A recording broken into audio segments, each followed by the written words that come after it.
ఈ చీర డ్రెస్కి ఎలా ఉంటుంది, బాగుంటుంది కదా. అందుకే మా అమ్మాయికి కుడదాం అనుకుంటున్నా.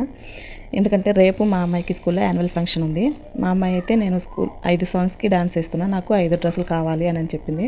ఇంకా కూతురు అడిగింది కదా అని షాప్ మీద పడితే మినిమం 5-6 వేలు బిల్ అవుతుంది. ఇంకా అందుకని నేను 300 ఖర్చు పెట్టి 300కి లైనింగ్ తీసుకొచ్చి 3 డ్రెస్సులు అయితే కుట్టాను. మిగతా 2 రెడీమేడ్ డ్రెస్సులు వేసుకోమని చెప్పాను. సరే అని చెప్పింది. ఇంకా నేను ఈ 3 డ్రెస్సులు అయితే కుట్టేశాను. ఇప్పుడు చూపిస్తున్నాను కదా, అవే ఈ 3 డ్రెస్సులు కూడా.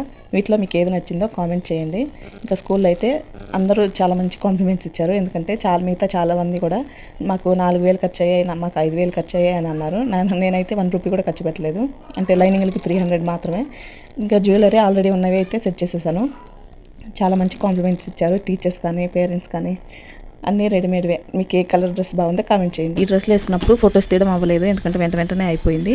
అయినా స్టేజ్ మీదనే అక్కడక్కడ ఫొటోస్ తీసానులేండి, అవి షేర్ చేస్తాను. అది కూడా నెక్స్ట్ షాట్లో. నా వీడియో నచ్చితే ప్లీజ్ లైక్ చేయండి.